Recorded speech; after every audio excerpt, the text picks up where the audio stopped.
हरे कृष्ण। श्रावण मास में जो श्रद्धा पूर्वक शिव पुराण का श्रवण करता है उसके जीवन में भक्ति, वैराग्य और भगवान शिव की कृपा का उदय होता है। स्वयं विश्वनाथ भगवान शिव अपने भक्तों को केवल सांसारिक सुख ही नहीं अपितु आत्म कल्याण का मार्ग भी प्रदान करते हैं और इसीलिए इस अमूल्य मानव जीवन के प्रत्येक क्षण को भगवान की कथा में लगाना ही सच्ची बुद्धिमानी है। और इसी प्रार्थना के साथ आगे बढ़ते हैं हमारी शिव पुराण कथा श्रृंखला में। आप सबका आज की कथा में स्वागत है। एक आदर्श संतान का निर्माण उसके जन्म के साथ नहीं अपितु उसके गर्भ में आने से पहले होता है और यही है गर्भ विज्ञान का रहस्य। तो अगर आप प्रेग्नेंट हैं या फिर आने वाले समय में प्रेगनेंसी प्लान करने वाले हैं और अभी तक आपको गर्भ विज्ञान के बारे में नहीं पता है तो ये आने वाला वेबिनार आपके लिए है। नीचे डिस्क्रिप्शन बॉक्स में लिंक दिया गया है, वहाँ पर जाकर अपने आप को रजिस्टर करें और ये जानें कि आखिर कैसे गर्भ विज्ञान के थ्रू आप अपने आने वाले संतान को डिज़ायर्ड क्वालिटी के साथ एक बेस्ट पर्सन बना सकते हैं बाहर आने से पहले। जी हाँ, और मैं आपसे मिलूंगी शनिवार को शाम 7 बजे लाइव उस वेबिनार के अंदर। तो सी यू सून देयर। तो चलिए आज की इस दिव्य शिव पुराण कथा का श्रवण करते हैं और हमारे इस श्रावण मास को धन्य बनाते हैं। आइए आज की कथा आरंभ करते हैं। सभी ऋषियों ने सूत गोस्वामी से कहा, हे महर्षि, अब आप हमें वेदांत सार स्वरूप अद्भुत शिव पुराण की कथा सुनाइए। सूत गोस्वामी ने कहा, आप सभी महर्षिगण रोग और शोक से रहित कल्याणमय भगवान शिव का स्मरण करके शिव पुराण की, जो कि वेद के सार तत्व से प्रकट हुआ है, उसकी कथा सुनिए। शिव पुराण में भक्ति, ज्ञान और वैराग्य इन तीनों का प्रीतिपूर्वक गान किया गया है। वेदांत वेद्य सद वस्तु का उसमें वर्णन आता है। इस वर्तमान कल्प में जब सृष्टि कर्म आरंभ हुआ था, उन दिनों में 6 कुलों के महर्षि परस्पर वाद विवाद करते हुए कहने लगे। उनमें से एक ने कहा, कुछ वस्तु सबसे उत्कृष्ट हैं और कुछ नहीं है।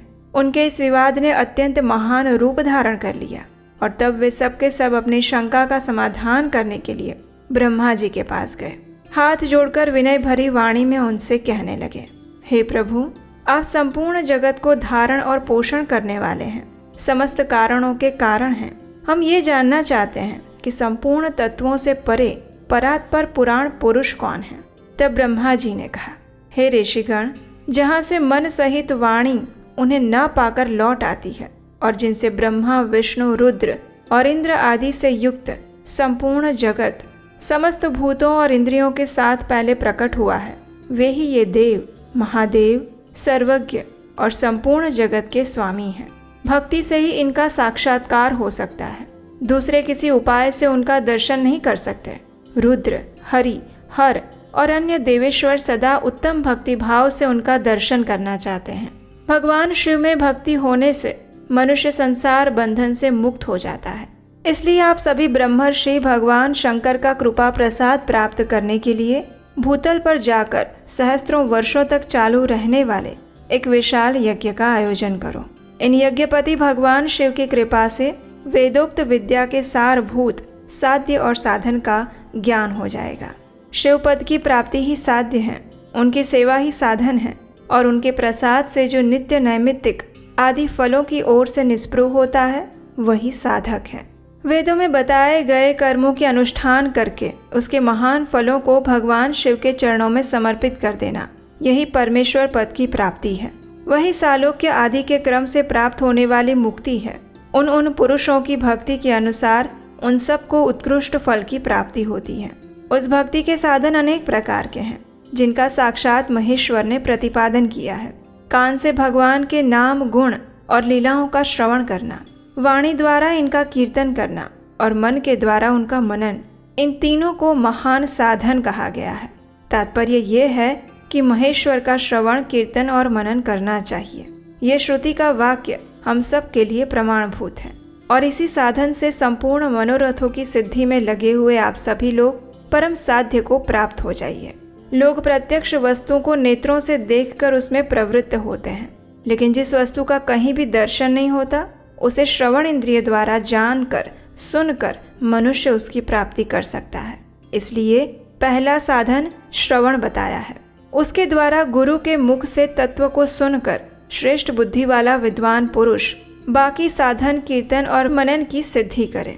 भगवान शंकर की पूजा, उनके नामों के जप और उनके गुण रूप विलास और नामों का युक्ति परायण चित्त द्वारा जो निरंतर चिंतन करता रहता है, उसी को मनन कहा गया है। वो महेश्वर की कृपा दृष्टि से प्राप्त होता है। उसे समस्त श्रेष्ठ साधनों में प्रधान या प्रमुख कहा गया है। सूत गोस्वामी ने कहा, हे मुनीश्वरों, इस साधन का महात्म्य बताने के प्रसंग में मैं आप लोगों के लिए एक प्राचीन वृत्तांत का वर्णन करता हूँ। अब उसे आप ध्यान से सुनिए। बहुत पहले की बात है। पराशर मुनि के पुत्र मेरे गुरुदेव व्यासदेव जी सरस्वती नदी के सुंदर तट पर तपस्या कर रहे थे। एक दिन सूर्य के समान तेजस्वी विमान से यात्रा करते हुए भगवान सनत कुमार अकस्माती वहां आ गए। उन्होंने मेरे गुरु को वहां देखा। वे ध्यान में मग्न थे। उससे जागने पर उन्होंने ब्रह्मपुत्र सनत कुमार जी को अपने सामने उपस्थित देखा। देखकर वे बड़े वेग से उठे और उनके चरणों में प्रणाम करके मुनि ने उन्हें अर्घ्य दिया। देवताओं के बैठने योग्य आसन भी अर्पित किया। तब प्रसन्न हुए भगवान सनत कुमार विनम्रता से खड़े हुए व्यास जी से गंभीर वाणी में कहने लगे, हे मुने, तुम सत्य वस्तु का चिंतन करो। वो सत्य पदार्थ भगवान शिव हैं, जो तुम्हारे साक्षात्कार के विषय होंगे। भगवान शंकर का श्रवण, कीर्तन, मनन, ये 3 महत्तर साधन कहे गए हैं। ये तीनों वेद सम्मत हैं। पूर्व काल में मैं दूसरे साधनों के भ्रम में पड़कर घूमता घूमता मंदराचल पर जा पहुंचा था और वहां तपस्या करने लगा। उसके बाद महेश्वर शिव की आज्ञा से भगवान नंदिकेश्वर वहां आए। उनकी मुझ पर बड़ी दया थी। वे सबके साक्षी और शिव गणों के स्वामी भगवान नंदिकेश्वर मुझे स्नेहपूर्वक मुक्ति का उत्तम साधन बताते हुए कहने लगे। उन्होंने कहा, भगवान शंकर का श्रवण, कीर्तन और मनन, ये तीनों साधन वेद सम्मत हैं और मुक्ति के साक्षात कारण हैं। ये बात स्वयं भगवान शिव ने मुझसे कही है। इसलिए हे ब्राह्मण, आप श्रवण आदि तीनों साधनों का अनुष्ठान करो। व्यास जी से बारंबार ऐसा कहकर अपने अनुगामियों सहित ब्रह्मपुत्र सनत कुमार परम सुंदर ब्रह्म धाम में वापस चले गए। और इस प्रकार पूर्व काल के इस उत्तम वृत्तांत का मैंने आप सबसे संक्षेप में वर्णन किया। सूत गोस्वामी की इस बात को सुनकर ऋषियों ने कहा, हे सूत जी, श्रवण आदि 3 साधनों को आपने मुक्ति का उपाय बताया, ये तो ठीक है, लेकिन जो श्रवण आदि तीनों साधनों में भी असमर्थ हो, वो मनुष्य क्या प्रयास करके मुक्त हो सकता है? किस साधनभूत कर्म के द्वारा बिना प्रयत्न के ही मोक्ष मिल सकता है? ये सुनकर सूत गोस्वामी कहते हैं, हे शौनक, जो श्रवण, कीर्तन और मनन इन तीनों साधनों के अनुष्ठान में समर्थ ना हो, वो भगवान शंकर के लिंग और मूर्ति की स्थापना करके उसकी पूजा करे तो संसार सागर से पार हो सकता है। वंचना अथवा छल ना करते हुए अपनी शक्ति के अनुसार धन राशि ले जाए और उसे शिवलिंग अथवा शिव मूर्ति की सेवा के लिए अर्पित करें। साथ ही निरंतर उस शिवलिंग और मूर्ति की पूजा भी करें। उसके लिए भक्ति भाव से मंडप, गोपुर, तीर्थ, मठ और क्षेत्र की स्थापना करें और उत्सव मनाएं। वस्त्र, गंध, पुष्प, धूप, दीप, पुआ और शाक आदि व्यंजनों से युक्त भांति भांति के भक्ष्य भोजन अन्न नैवेद्य के रूप में समर्पित करें। छत्र, ध्वजा, व्यजन, चामर, अन्य अंगों सहित राजोपचार की भांति सब सामान भगवान शिव के लिंग और मूर्ति को चढ़ाएं। प्रदक्षिणा, नमस्कार, यथाशक्ति जप करें। आवाहन से लेकर विसर्जन तक सारा कार्य प्रतिदिन भक्ति भाव से करें। इस प्रकार शिवलिंग और शिव मूर्ति में भगवान शंकर की पूजा करने वाला पुरुष श्रवण आदि साधनों का अनुष्ठान ना करे तो भी भगवान शिव की प्रसन्नता से सिद्धि प्राप्त कर लेता है। पहले के बहुत से महात्मा पुरुष लिंग और शिव मूर्ति की पूजा करने मात्र से भवबंधन से मुक्त हो चुके हैं। तब ऋषियों ने पूछा, हे प्रभु, मूर्ति में ही सर्वत्र देवताओं की पूजा होती है, लिंग में नहीं, परंतु भगवान शिव की पूजा सभी जगह मूर्ति में और लिंग में भी क्यों की जाती है? तब सूत गोस्वामी ने कहा, हे मुनीश्वरों, आपका ये प्रश्न बड़ा ही पवित्र और अत्यंत अद्भुत है। इस विषय में महादेव जी ही वक्ता हो सकते हैं। दूसरा कोई भी पुरुष कभी और कहीं भी इसका प्रतिपादन नहीं कर सकता। इस प्रश्न के समाधान के लिए भगवान शिव ने जो कुछ भी कहा है और उसे मैंने अपने गुरुजी के मुख से जिस प्रकार सुना है, उसी प्रकार मैं अब उसका वर्णन करूंगा। एकमात्र भगवान शिव ही ब्रह्म रूप होने के कारण निष्कल, निराकार कहे गए हैं। रूपवान होने के कारण उन्हें सकल भी कहा गया है। इसलिए वे सकल और निष्कल दोनों हैं। शिव के निराकार होने के कारण ही उनकी पूजा का आधारभूत लिंग भी निराकार प्राप्त हुआ है, अर्थात शिवलिंग भगवान शिव के निराकार स्वरूप का प्रतीक है। इसी प्रकार शिव के सकल या साकार होने के कारण उनकी पूजा का आधारभूत विग्रह साकार भी मिलता है, यानी शिव का साकार विग्रह उनके साकार स्वरूप का प्रतीक है। सकल और अकल यानी साकार और निराकार रूप होने से ही वे ब्रह्म शब्द से कहे जाने वाले परमात्मा हैं, और यही कारण है कि सभी लोग लिंग और मूर्ति दोनों में ही सदा भगवान शिव की पूजा करते हैं। शिव से भिन्न जो दूसरे देवता हैं वे साक्षात ब्रह्म नहीं हैं, इसलिए कहीं भी उनके लिए निराकार लिंग उपलब्ध नहीं होता। पूर्व काल में बुद्धिमान ब्रह्मपुत्र सनत कुमार मुनि ने मंदराचल पर नंदिकेश्वर से इसी प्रकार का प्रश्न किया था। सनत कुमार ने कहा था, हे भगवान, शिव से भिन्न जो देवता हैं उन सब की पूजा के लिए सर्वत्र प्रायः मूर्ति मात्र ही अधिक संख्या में देखी और सुनी जाती है। केवल भगवान शिव की पूजा में लिंग और मूर्ति दोनों का उपयोग देखने में आता है। इस विषय में जो तत्व की बात हो उसे मुझे इस प्रकार बताइए जिससे अच्छी तरह समझ में आ जाए।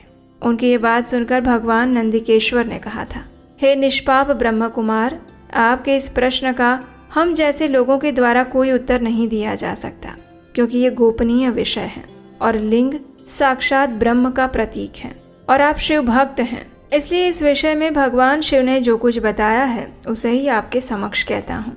भगवान शिव ब्रह्म स्वरूप और निराकार हैं, इसलिए उन्हीं की पूजा में निराकार शिवलिंग का उपयोग होता है। संपूर्ण वेदों का यही मत है।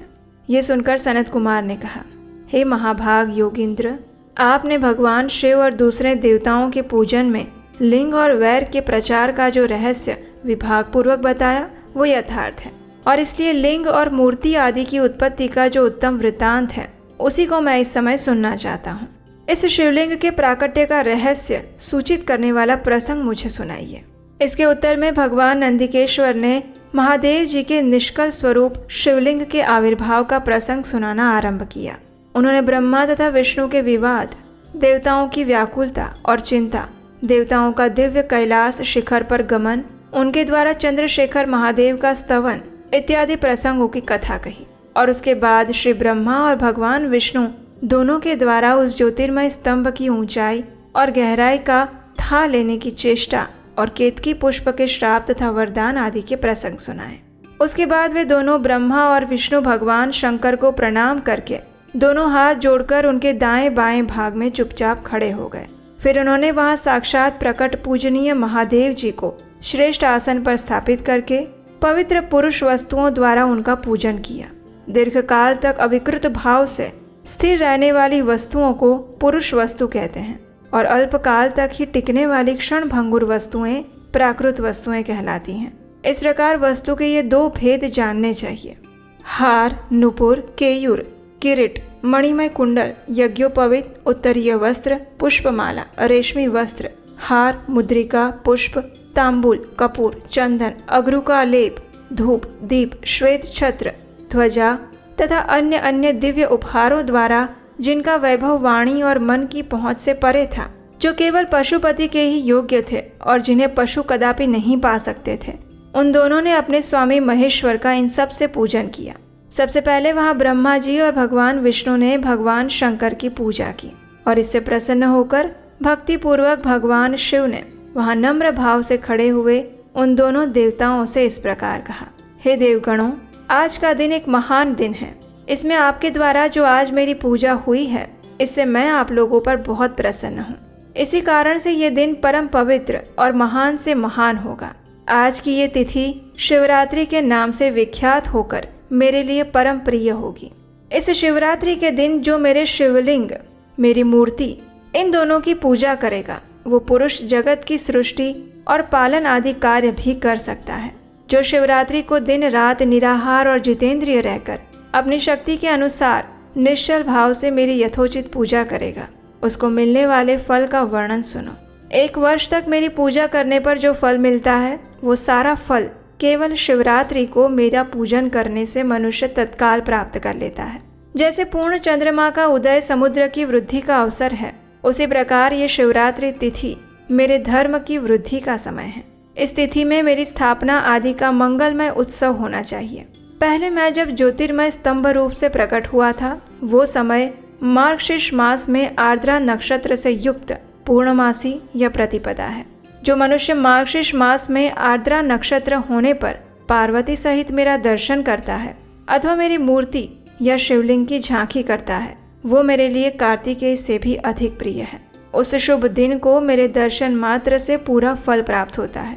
अगर दर्शन के साथ मेरा पूजन भी किया जाए तो इतना अधिक फल प्राप्त होता है जिसका वर्णन वाणी द्वारा नहीं हो सकता।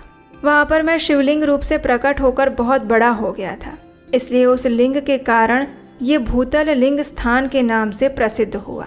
जगत के लोग इसका दर्शन और पूजन कर सकें, इसके लिए ये अनादि और अनंत ज्योति स्तंभ अथवा ज्योतिर्मय लिंग अत्यंत छोटा हो जाएगा। यह शिवलिंग सब प्रकार की भोग सुलभ कराने वाला और भोग तथा मोक्ष का साधन है। इसका दर्शन, स्पर्श और ध्यान किया जाए तो ये प्राणियों को जन्म और मृत्यु के कष्ट से छुड़ाने वाला है। अग्नि के पहाड़ जैसा जो ये शिवलिंग प्रकट हुआ है, इसके कारण ये स्थान अरुणाचल नाम से प्रसिद्ध होगा। यहाँ अनेक प्रकार के बड़े बड़े तीर्थ प्रकट होंगे। इस स्थान में निवास करने या मरने से जीवों का मोक्ष भी हो जाएगा। मेरे 2 रूप हैं, सकल और निष्कल। दूसरे किसी के ऐसे रूप नहीं हैं। पहले मैं स्तंभ रूप से प्रकट हुआ, फिर अपने साक्षात रूप से। ब्रह्म भाव मेरा निष्कल रूप है और महेश्वर भाव साकार स्वरूप। ये दोनों मेरे ही सिद्ध रूप हैं। मैं ही परब्रह्म परमात्मा हूँ। कला युक्त और अकल मेरे ही स्वरूप हैं। ब्रह्म रूप होने के कारण मैं ईश्वर भी हूँ। जीवों पर अनुग्रह आदि करना मेरा कार्य है। मैं सबसे बृहद और जगत की वृद्धि करने वाला होने के कारण ब्रह्म कहलाता हूँ। सर्वत्र सम रूप से स्थित और व्यापक होने से मैं ही सबका आत्मा हूँ। सर्ग से लेकर अनुग्रह तक जो जगत संबंधी 5 कृत्य हैं, वो सदा मेरे ही है, क्योंकि मैं ही सबका ईश्वर हूँ। पहले मेरी ब्रह्म स्वरूपता का बोध कराने के लिए निष्कल लिंग प्रकट हुआ था। फिर अज्ञात ईश्वरत्व का साक्षात्कार कराने के लिए मैं साक्षात जगदीश्वर ही सकल रूप में तत्काल प्रकट हो गया। अतः मुझ में जो ईश तत्व है उसे ही मेरा साकार रूप जानना चाहिए। जो ये मेरा निराकार स्तंभ है वो मेरे ब्रह्म स्वरूप का बोध कराने वाला है। ये मेरा ही शिवलिंग है। तुम दोनों प्रतिदिन यहाँ रहकर इसका पूजन करो। ये मेरा ही स्वरूप है, मेरे सामीप्य की प्राप्ति कराने वाला है। महान पुरुषों को भी इस शिवलिंग का पूजन करना चाहिए। मेरे एक शिवलिंग की स्थापना करने का ये फल बताया गया है कि इससे उपासक को मेरी समानता की प्राप्ति हो जाती है। अगर एक के बाद दूसरे शिवलिंग की भी स्थापना कर दी जाए तब तो उपासक को फल रूप से मेरे साथ एकत्व यानी सायुज्य मुक्ति मिल जाती है। प्रधानतया शिवलिंग की ही स्थापना करनी चाहिए। मूर्ति की स्थापना उसकी अपेक्षा गौण कर्म है। शिवलिंग के अभाव में सभी ओर से मूर्ति युक्त होने पर भी वो स्थान क्षेत्र नहीं कहलाता। इसलिए किसी भी स्थान में शिवलिंग होना आवश्यक है। महादेव जी की ये बात सुनकर ब्रह्मा जी और भगवान विष्णु ने पूछा, हे प्रभु, सृष्टि आदि 5 कृत्यों के लक्षण क्या है, ये भी आप हम दोनों को बताइए। तब भगवान शिव ने कहा, मेरे कर्तव्यों को समझना अत्यंत गहन है, फिर भी कृपा पूर्वक आपको उनके विषय में बता रहा हूँ। हे ब्रह्मा जी, हे अच्युत, सृष्टि, पालन, संहार, तिरोभाव और अनुग्रह, ये 5 मेरे जगत संबंधी कार्य हैं जो नित्य सिद्ध हैं। संसार की रचना का जो आरंभ है उसी को सर्ग या सृष्टि कहते हैं। मुझसे पालित होकर सृष्टि का सुस्थिर रूप से रहना उसकी स्थिति है। उसका विनाश ही उसका संहार है। प्राणों के उत्क्रमण को तिरोभाव कहते हैं। इन सब से छुटकारा मिल जाना ये मेरा अनुग्रह है।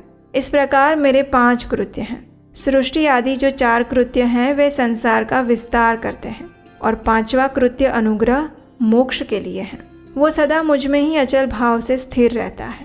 मेरे भक्त जन इन 5 कृत्यों को 5 भूतों में देखते हैं। सृष्टि भूतल में, स्थिति जल में, संहार अग्नि में, तिरोभाव वायु में और अनुग्रह आकाश में स्थित है। पृथ्वी से सबकी सृष्टि होती है, जल से सबकी वृद्धि और जीवन रक्षा होती है, आग सबको जला देती है, वायु सबको एक स्थान से दूसरे स्थान को ले जाती है और आकाश सबको अनुग्रहित करता है। विद्वान पुरुषों को ये विषय इसी रूप में जानने चाहिए। इन 5 कृत्यों का भार वहन करने के लिए मेरे 5 मुख हैं। 4 दिशाओं में 4 मुख हैं और इनके बीच में 5वां मुख है। आप दोनों ने तपस्या करके प्रसन्न हुए मुझ परमेश्वर से सृष्टि और स्थिति नामक 2 कृत्य प्राप्त किए हैं। ये दोनों तुम्हें बहुत प्रिय हैं।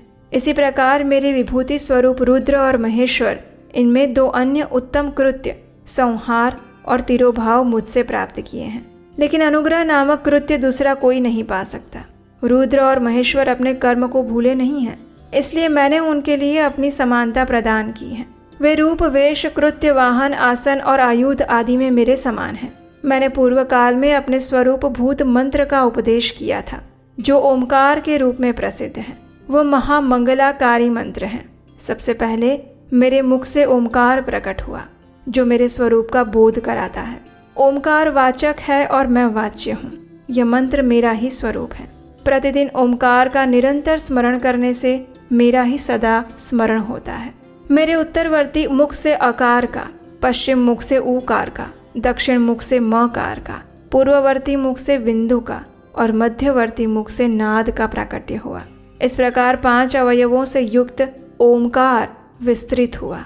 इन सभी अवयवों से एकीभूत होने के कारण वो प्रणव ओम नामक एक अक्षर हो गया। ये नाम रूपात्मक सारा जगत और वेद उत्पन्न स्त्री पुरुष वर्ग रूप दोनों कुल इस प्रणव मंत्र से व्याप्त हैं। इसी से पंचाक्षर मंत्र की उत्पत्ति हुई, जो मेरे सकल रूप का बोधक है। वो अकारादि क्रम से और मकारादि क्रम से क्रमशः प्रकाश में आया। इस पंचाक्षर मंत्र से, यानी कि ओम नमः शिवाय, इसका मातृ का वर्ण प्रकट हुए, जो 5 भेद वाले हैं। उसी से शिरो मंत्र सहित त्रिपदा गायत्री का प्राकट्य हुआ। गायत्री से संपूर्ण वेद प्रकट हुए और उन वेदों से करोड़ों मंत्र निकले हैं। उन मंत्रों से भिन्न भिन्न कार्यों की सिद्धि होती है, लेकिन इस प्रणव और पंचाक्षर से सभी मनोरथों की सिद्धि होती है। ये मंत्र समुदाय से भोग और मोक्ष दोनों सिद्ध होते हैं। इतना कहकर जगदम्बा पार्वती के साथ बैठे हुए गुरुवर महादेव जी ने उत्तराभिमुख बैठे हुए ब्रह्मा जी और भगवान विष्णु को पर्दा करने वाले वस्त्र से आच्छादित करके उनके मस्तक पर अपना कर कमल रखकर धीरे धीरे उच्चारण करके उन्हें उत्तम मंत्र का उपदेश दिया। मंत्र तंत्र में बताई हुई विधि के पालन पूर्वक 3 बार मंत्र का उच्चारण करके भगवान शिव ने उन दोनों शिष्यों को मंत्र की दीक्षा दी। फिर इन शिष्यों ने गुरु दक्षिणा के रूप में अपने आप को ही समर्पित कर दिया। दोनों हाथ जोड़कर उनके समीप खड़े होकर उन देवेश्वर जगत गुरु का स्तवन करने लगे।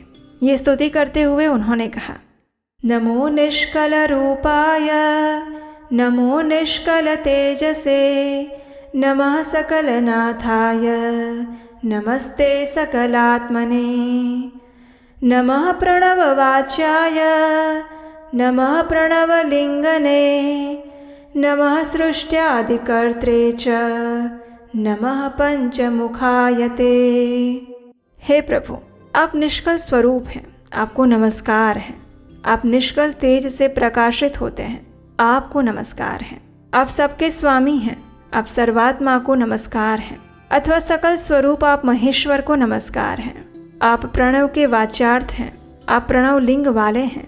सृष्टि, पालन, संहार, तिरोभाव और अनुग्रह करने वाले आपको नमस्कार है। आपके 5 मुख हैं, आप परमेश्वर को नमस्कार हैं। पंच ब्रह्म स्वरूप 5 कृत्य वाले आपको नमस्कार हैं। आप सबके आत्मा हैं, ब्रह्म हैं। आपके गुण और शक्तियाँ अनंत हैं। आपके सकल और निष्कल 2 रूप हैं। आप सद्गुरु और शंभु हैं। आपको नमस्कार है। इन पद्यों द्वारा अपने गुरु महेश्वर की स्तुति करने के बाद ब्रह्मा जी और भगवान विष्णु ने उन्हें प्रणाम किया। महेश्वर ने कहा, आर्द्रा नक्षत्र से युक्त चतुर्दशी को प्रणव का जप किया जाए तो वो अक्षय फल देने वाला होता है। सूर्य की संक्रांति से युक्त महा आर्द्रा नक्षत्र में एक बार किया हुआ प्रणव मंत्र कोटि गुने जप का फल देता है। मृगशिरा नक्षत्र का अंतिम भाग और पुनर्वसु का आदि भाग पूजा, होम और तर्पण आदि के लिए सदा आर्द्रा के समान ही होता है। ये भी जानना चाहिए। मेरा या मेरे शिवलिंग का दर्शन प्रभात काल में ही, यानी कि प्रातः और मध्याह्न के पूर्व काल में करना चाहिए। मेरे दर्शन और पूजन के लिए चतुर्दशी तिथि निशीथ व्यापिनी अथवा प्रदोष व्यापिनी लेनी चाहिए, क्योंकि परिवर्तिनी तिथि से संयुक्त चतुर्दशी की ही प्रशंसा की जाती है। पूजा करने वाले के लिए मेरी मूर्ति और शिवलिंग दोनों समान हैं। फिर भी मूर्ति की अपेक्षा शिवलिंग का स्थान ऊंचा बताया गया है। इसलिए मुमुक्षु पुरुषों को मूर्ति से भी शिवलिंग को श्रेष्ठ समझकर शिवलिंग का ही पूजन करना चाहिए। शिवलिंग का ओमकार मंत्र से और मूर्ति का पंचाक्षर मंत्र से पूजन किया जाता है। शिवलिंग की स्वयं ही स्थापना करके अथवा दूसरों से भी स्थापना करवा कर उत्तम द्रव्यमय उपचारों से पूजा करनी चाहिए। इस प्रकार उन दोनों शिष्यों को उपदेश देकर भगवान शिव वहीं से अंतर्धान हो गए। उसके बाद नैमिषारण्य के ऋषियों ने सूत गोस्वामी से एक और महत्वपूर्ण प्रश्न पूछा, और वो था शिवलिंग की स्थापना आखिर कैसे की जाए। और उस सब के विषय में सूत गोस्वामी एक कथा सुनाते हैं, और वो क्या है वो हम सुनेंगे हमारे इसी शिव महापुराण कथा के अंतर्गत आने वाले अध्याय में, आपके अपने चैनल उपदेशाष्टकम पर। उसे सुनने के लिए अगर अभी तक आपने इस चैनल को सब्सक्राइब नहीं किया है तो याद से कर लीजिए, और हम आपसे मिलेंगे इसी कथा श्रृंखला की अगली कड़ी के साथ बहुत जल्द। हरे कृष्णा।